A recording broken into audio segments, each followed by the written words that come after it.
Hai guys, selamat datang di channel Story Kaori, channel kedua dari artikel YouTube. Jangan lupa subscribe, share, dan like video ini. Cara-cara kolom komentar di bawah ini.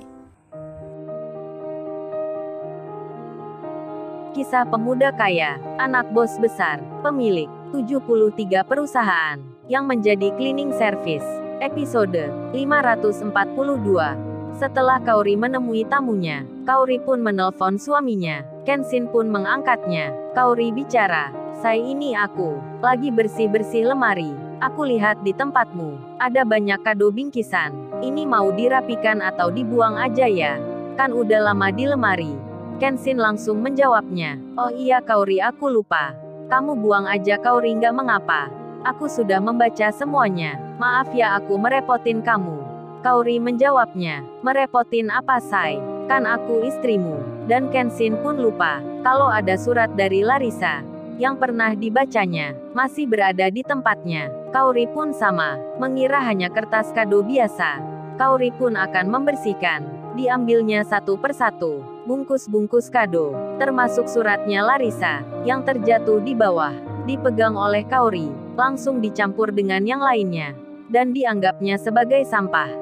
Kaori pun membuangnya. Jadinya, surat dari Larissa itu tak sempat dibaca oleh Kaori. Selamat-selamatlah Kenshin, karena Kaori tak mengetahui akan tulisan dari Larissa. Sedang Kenshin yang bersama Iwan tiba-tiba keluar melihat kejadian yang ada di kampung sebelah. Banyak warga pun sama yang melihat itu pula. Rupanya, serombongan orang berdasi, seperti pengacara dan orang-orang yang penting, terlihat ada di depan rumah seseorang. Sambil berteriak-teriak, "Ayo keluar kamu Shika, rumahmu sudah jadi milik perusahaan. Atau mau saya hancurkan pakai mobil bego ini. Dasar wanita tak tahu diri. Tak tahu terima kasih. Ayo Shika, jangan sembunyi di kamar. Saya masih sabar memberi peringatan. Kalau tidak sudah saya robohkan rumahmu." Waduh, kasar sekali bicaranya orang itu. Membentak-bentak meski dilihat banyak orang. Tak peduli lagi diperhatikan. Pak RT pun sampai datang dan menegur orang itu. Mas, tolong jangan buat keributan di sini. Kalau ada masalah semua bisa dibicarakan dengan baik-baik." Namun Pak RT malah dihampiri oleh orang di sekitarnya, yang tak lain anak buahnya orang itu. Pak RT pun malah balik ditegur. "Papa, jangan ikut campur urusan kita. Kami kesini sudah membawa surat hukum yang kuat. Ini bukti surat pengadilan yang sudah diterbitkan, yang semuanya sudah boleh dilakukan." Orang itu pun melanjutkan bicara, "Kalau Pak RT ikut-ikut melarang kami, berarti Pak RT ini kami anggap menghalangi proses hukum yang sedang berjalan. Nanti bisa saya laporkan ke pihak yang berwajib. Ini pun kami membawa polisi. Kalau Pak RT macam-macam, bisa langsung dipidana. Jadi lebih baik diam saja. Tak usah banyak bicara, dan jangan menghalangi atasan saya, karena sedang memberi pelajaran pada keluarga penipu itu." Mendapat penjelasan seperti itu, Pak RT pun diam seketika, karena diancam dengan hukuman. Apalagi warga yang sedang melihatnya. Mereka pun tak bisa berbuat apa-apa. Meski orang-orang di depan rumah itu nampak bersikap arogan, marah-marah dan tak tenang. Saat itu Iwan dan Kenshin melihatnya juga, dan belum tahu sebab masalahnya. Iwan juga mendengar yang baru saja terjadi. Pak RT di kampung ini disuruh diam, tak boleh ikut campur. Kenshin pun sama, masih belum mengerti dirinya akan ada masalah apa di antara mereka. Dan diketahui, orang yang teriak-teriak itu di depan rumah yang akan disitanya adalah seorang bos perusahaan. Dia rupanya tak terima akan wanita yang bernama Shika, mantan pegawai di kantornya, yang sekarang bermasalah dengannya, dan dianggap sudah menipunya. Kemudian, karena teriakan dan olokan yang terus dilakukan oleh orang-orang yang di depannya, kedua orang tua Shika pun keluar, tak tahan dengan ucapan yang menjelek-jelekkan putrinya. Mereka pun lalu bicara, "Maaf bapak-bapak, anak saya bukan penipu. Anak saya bukan seperti yang dituduhkan. Bukan seorang wanita yang tak baik, melainkan menjaga harga diri dari godaan-godaan di kantornya. Anak saya dijebak dengan tanda tangan proyek dan dituduh korupsi. Sertifikat rumah ini pun jadi jaminan. Katanya kalau merasa tak bersalah, bersedia menyerahkan surat yang penting. Tapi ternyata malah jadi ancaman. Sika anak saya, mau diajak berbuat tak senonoh oleh pimpinan perusahaan itu. Katanya kalau mau bebas dari masalah dan ingin mau naik jabatan, harus mau menemani bos perusahaan itu untuk diajak ke hotel bermalam. Kami sudah melaporkan, tapi karena kita orang biasa, dikalahkan oleh orang yang kaya. Mendengar ucapan orang tuanya Sika, tentu saja bos yang dimaksud itu jadi murka. Lalu ia berkata, "Hei Anda orang tua yang tak tahu diri. Sudah anaknya menipu perusahaan, malah memfitnah saya sebagai pimpinan. Kalau gitu Anda berdua juga saya laporkan. Tentang pencemaran nama baik, biar dipenjara sekalian." Meringkuk sampai tua, bos itu pun memerintahkan pengacaranya untuk segera membuat laporan. Tentu saja pengacaranya langsung bertindak, dan merasa seperti biasanya, laporannya akan langsung ditanggapi polisi. Karena sudah mengenal orang dalam, dan Sika yang mendengar orang tuanya diancam. Sika pun keluar dari rumahnya. Ternyata dia wanita muda yang cantik. Rambutnya agak panjang, tinggi postur tubuhnya, kulitnya juga putih. Sika pun menangis, dan memohon pada mantan bosnya, agar jangan melaporkan orang tuanya. Dirinya bersedia dipenjara, kalau terbukti bersalah. Rupanya kejadian sebenarnya, bos yang bernama Pak Wawan, memang punya kelakuan yang tak baik.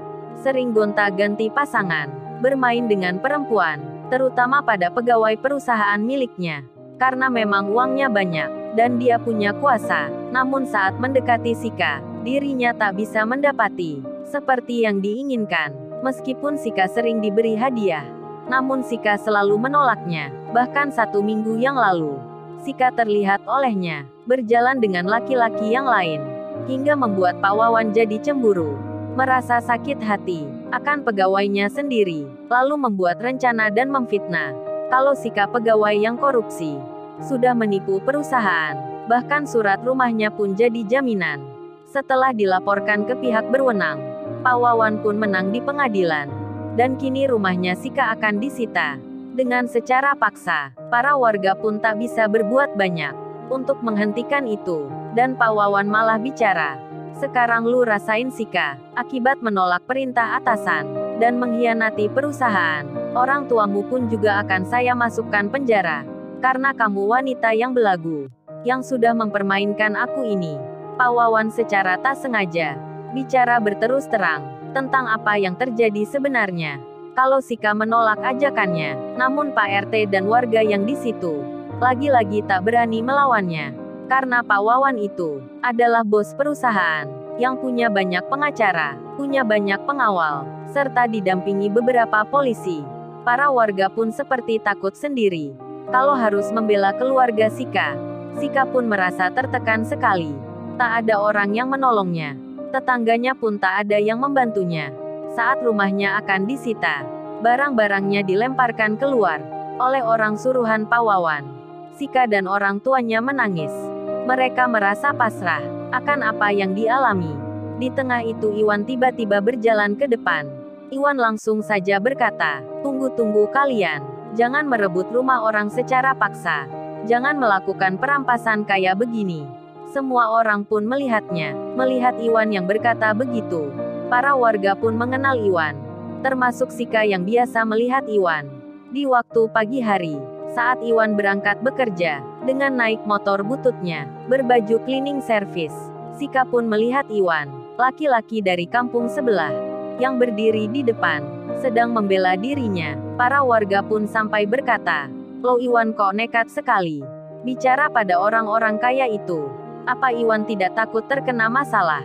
Para warga pun jadi terheran. Tak sedikit pula khawatir dengan Iwan. Kalau akan dilaporkan oleh bos perusahaan itu, Iwan nanti bisa masuk penjara. Sedang Kenshin sendiri masih belum maju ke depan. Kenshin masih memperhatikan tentang apa yang ada di depannya. Kemudian Pak Wawan bos perusahaan itu mendekati Iwan sambil berkata, "Hei lu pemuda culun, memangnya kamu ini dari mana? Kok berani-beraninya bicara, melarang-larang anak buah saya? Minta dihentikan segala. Memangnya kamu ini siapa? Pak RT saja tak berani bicara begitu. Lihat itu warga di sini. Mereka juga sama. Kok lu tiba-tiba datang? Berkata minta dihentikan. Apa lu mau jadi pahlawan?" Apa kamu mau masuk penjara? Orang miskin saja pakai berani melawan bos segala. Memangnya lu punya usaha apa? Kok berani maju ke depan? Lebih baik lu bersihkan sepatu di jalan. Jangan cari gara-gara di sini. Saya beri peringatan 1 kali. Cepat kamu minta maaf. Sebelum saya berubah pikiran. Iwan menjawabnya. Dengan tak gentar Iwan berkata, "Oh ini Pak, kerja saya cleaning service. Semua warga di sini juga banyak yang tahu. Tapi saya tak akan mundur Pak. Tak takut dengan ancaman. Lebih baik saya masuk penjara. Tapi membela yang benar, daripada diam melihat penindasan." Kata-kata Iwan membuat murka dan marah akan bos yang bernama Wawan, serta juga semua anak buahnya.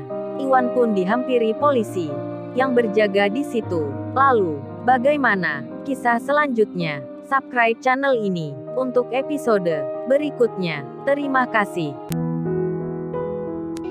Jangan lupa ya guys, untuk kelanjutan ceritanya ada di channel Story Kaori.